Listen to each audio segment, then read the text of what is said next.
Well, I think today will be a good opportunity for me to discuss something that I overlooked yesterday in the Biden press conference. It's not so much that I didn't notice it; I noticed it at the time, but it was not a part of the broader theme that I was, trying to get into yesterday. And obviously, that that video yesterday went way too long, so I moved it to today, and that is the topic of Afghanistan. A reporter asked a pretty good question of Joe Biden, and that was over the planned withdrawal, which is supposed to occur by May 5th, I believe, Cinco de Mayo,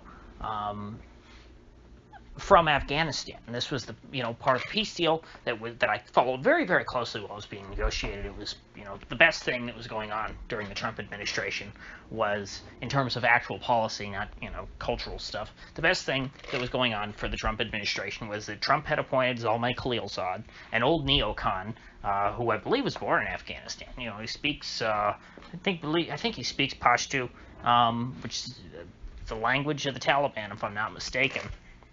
And so he sends this guy over there to talk to the the Taliban and says, hey, what do we need to do? Yeah, get out of here. Let's just clean this up and have it and get out of here and make it so that it's not too embarrassing for the United States, because we know that we screwed up here and we want to weigh it. And the Taliban said, okay, let's do that.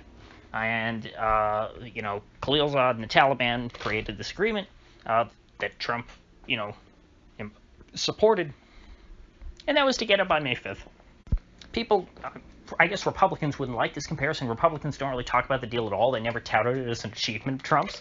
I mean, they should have. Should have been a really good reason why, but for Trump to get reelected, because, of course, we knew that if Trump didn't get reelected, this deal was probably going to fall apart. It was like Trump's Iran deal, basically. But Republicans wouldn't like that comparison because the Iran deal's bad.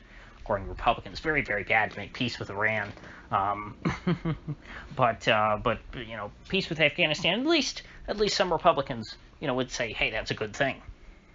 So Joe Biden comes in. What's the first thing he does? Just like what Trump did with Obama's Iran deal, because this was passed, or because this was spearheaded by a president of the opposite party, Joe Biden comes in and he's pretty much going to shred the Taliban deal in Afghanistan, especially, we had all that propaganda last year about Putin hiring Taliban assassins to get American scalps and stuff, kind of like the Brits used to back in the days when they would use the Indian tribes as mercenaries and say, hey, bring us American scalps so you can prove and we'll pay you money. So in the press conference, old Joe said, yeah, it's going to be difficult to get out of Afghanistan by 2014. But the journal, I have to give him some credit, did follow up with Biden. He pressed him a little harder because, he said to him, hey, the way he phrased the question was like, hey, President Biden, you penned an op-ed in the national interest, or not the national interest. Joe Biden would never write anything in the national interest. I believe it was in foreign policy, an establishment rag, saying, hey, we got to end these forever wars. Popular talking point, at least. I mean, it's popular amongst ordinary Americans. Not very popular in Washington.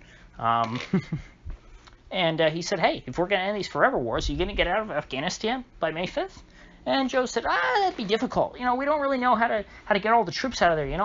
Maybe we just don't have enough Navy ships floating out in the ocean, to go pick them up. We don't really have time for that. It's kind of, we're going to have to put that, it's kind of on the back burner. We're trying to get that down, but probably not going to happen. We just, we don't really know how to do that yet. Because we haven't had 20 years to figure out how to get all the troops out of Afghanistan. As if we couldn't just do it all at once like they did back in Vietnam or something. So probably not going to happen by May. That's going to be tough. And so the reporter said, well, what do you mean by that? You mean we're staying there forever? Is that what you're saying? And that's basically what the reporter said. And he said, so, do you see the troops being there next year? What are we talking about here? And Joe Biden said, no, I don't see them being there next year. And at first I thought, wow, that's good. So Joe Biden's saying we're going to get rid of the troops this year. They're going to be gone.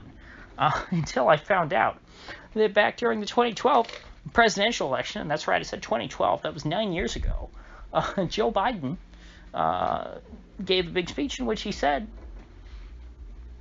the troops are going to be gone from Afghanistan by 2014. And as we know, 2014 was 7 years ago. And Joe Biden was vice president for another 2 years after 2014. So he was vice president for 4 years after he said the troops are going to be out of there by 2014. He had 4 years to get that done. And 2 years passed after 2014. The troops were still in Afghanistan, and Trump came in for 4 years and at least made a deal to get the troops out of Afghanistan in his second term, if he ever got that. Now Joe Biden, the guy who wanted him out 7 years ago, supposedly, is saying, yeah, May 5th of 2021, it's going to be tough to make that date, you know. We need a little more time. And so, yeah, Joe Biden is saying they're going to be there forever.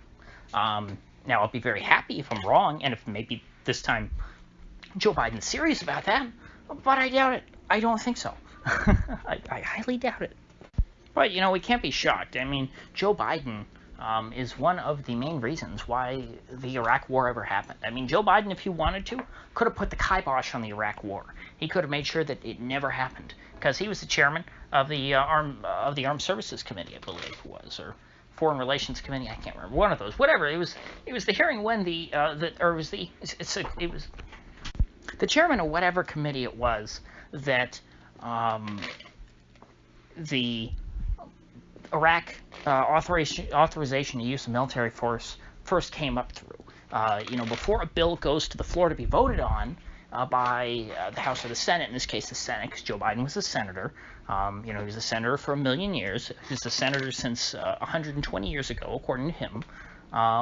And before a bill, you know, reaches the floor to be voted on in the Senate, it has to have, you know, it has to make it through a committee. And so the committee that is, you know, that pertains to this bill has a hearing on it, and then they vote. If the committee approves the bill, then it's going to go forward to a floor vote. And Joe Biden was the chair of the committee at the time, and he pretty much made sure that that bill was going to get through, that the AUMF was going to get through. And he didn't. I mean, the hearing was so clearly stacked against the anti-war side. And so Joe Biden, you know, we went to war in Iraq because Joe Biden wanted to go to war in Iraq. And that war, of course, killed his good son, which, you know, maybe that's something he understands, maybe it isn't. I don't know.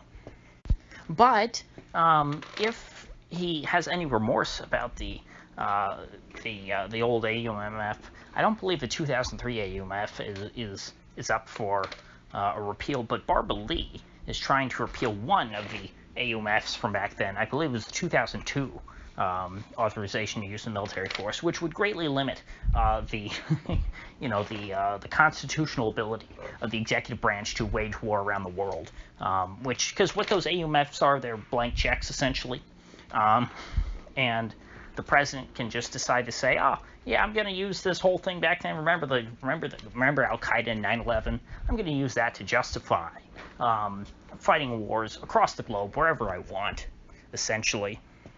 And there's a few different AUMFs that the presidents have used to justify all of their various, frankly unconstitutional wars, undeclared wars.